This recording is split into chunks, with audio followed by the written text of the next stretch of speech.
Are you guys ready for the next comic? Let's start playing with ladies and gentlemen, Jordan Spivey!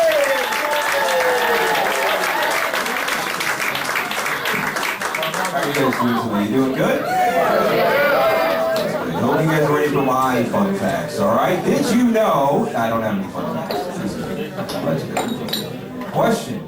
Are you two in a relationship together? That's good. How'd you two meet, if you don't mind me asking? College. Give it up for meeting in person. Oh.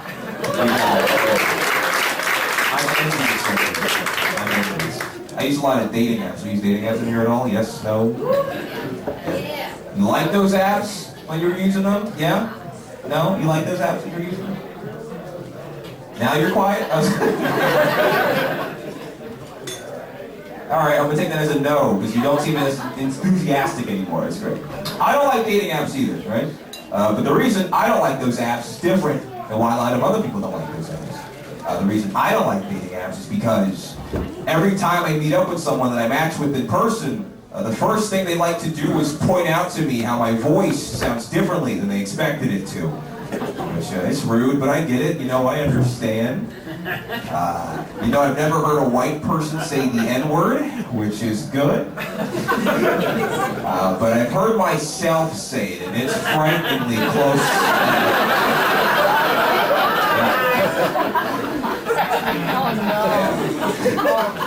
I'm sure you guys can tell by now, but I suffer from a crippling case of employability. I've been told I have "will be right back after this break" voice, and it's the roots of every problem in my life.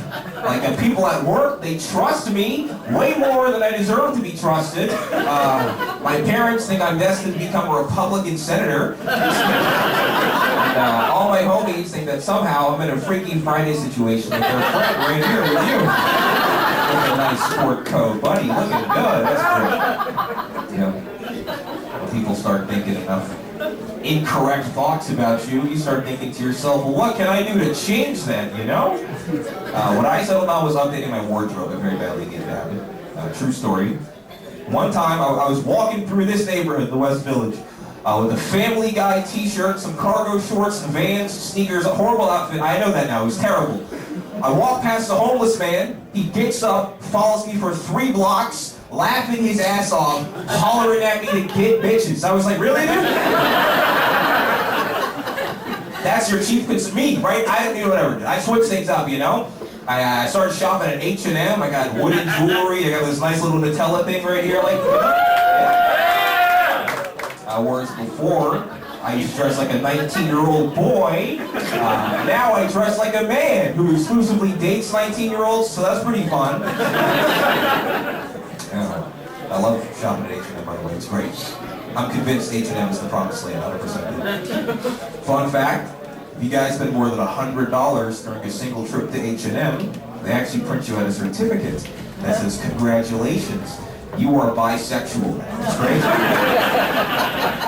I have 4. It's great. I live here in New York. I love New York. We have any people not from New York in here? I got scared for a second. There's many more of you. There's way more than I thought. Anyone from out of country in here? Yeah, where are you from? Italy. Italy? Bonjour, dude. Welcome to America. Happy to have you. It's great. It's lovely. Yeah, that's made up. Anyway. I like New York. It's great. I love New York. It's wonderful. I like Manhattan, where we are right now. It's great. Manhattan's beautiful. The issue is I don't live here in Manhattan. Instead, I live in Brooklyn. I live in a neighborhood with a name that only I seem to have a problem with, which is weird. The neighborhood I live in, right? It's an all-black neighborhood, entirely full of black. Very few other people in the neighborhood outside of black people. In the neighborhood, it's called Brownsville, Brooklyn. Brownsville. Which is weird, because we didn't choose that name, you know? We didn't get together like, what do we want? No. Some guys from the city, they showed up, they took a look around and thought, well, it is kind of like a bill full of them, right? Let's try that in. I think that the guy who named Brownsville is actually the same dude who named Koreatown and Chinatown. He's like, am I wrong? No.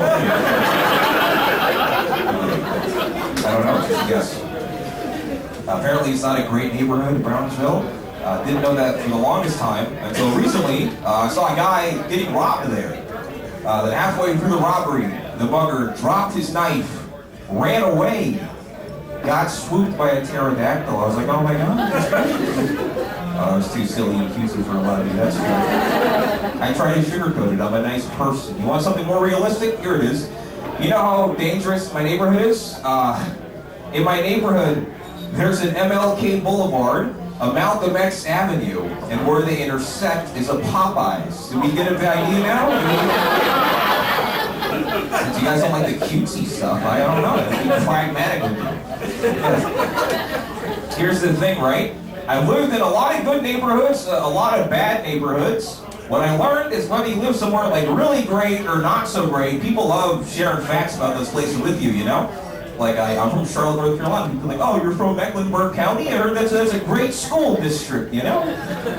Or, oh, you live in Brownsville, Brooklyn? Fuck! Why? You gotta get out of there. That's not good for your health. You gotta move, you know? I get that a lot. Here's the thing. Every bad thing I learned about where I live, I learned after I moved there, which is not when you're supposed to do that, you know? I've been told it's got the highest this rate, the highest that rate. I told one guy where I live, he just took his hat off and put it on his heart like he was warning me. I'm like, that's not good, that's not catch money. Then he leveled with me. He's like, look, we need to get you out of Brownsville tonight, okay? I have a spare room you can rent until you get on your feet. You should really think about this. I think you'd like the offer.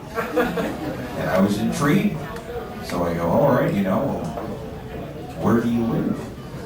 He goes, I live in Newark. That's not good, actually.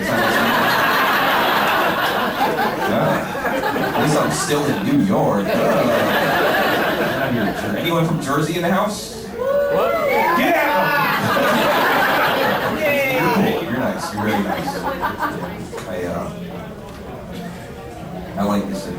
I'm starting to get out more, a lot more than I have before. Like I do shows a lot, you know. A couple weeks ago I did a show, and it was nice, I left, it was cool. I run into the host in the bar area, and we start talking, you know. But I gotta leave, so I go, hey man, nice to meet you, but I gotta go, da-da-da-da. And as I'm walking away, he stops me, he goes, by the way, hey man, those glasses, they really suit your face.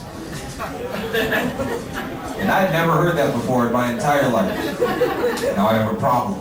I overanalyze what people say to me. It's a real problem, you know? So when he said that, I start thinking, what does that mean? I've heard those are nice glasses, where can they get those? Or you're really rocking those glasses. Never has someone said they suit my face. That logic was lost on me. I tried applying it to shoes. Someone said, hey man, those shoes really suit your feet. What does that mean? Nothing. So then I started thinking, yo, is he saying that my face needs these glasses? Is that what he's saying? Hey man, I'm so glad your face got those glasses. Without them, it'd be a big problem for me. What the heck's going on here? All this happens in my head in a matter of seconds.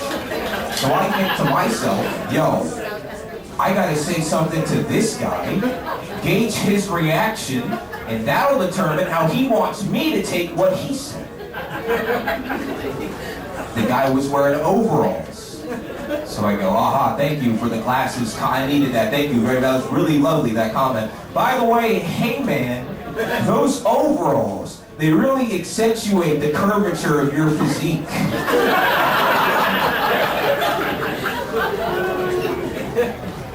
So we're dating now. That's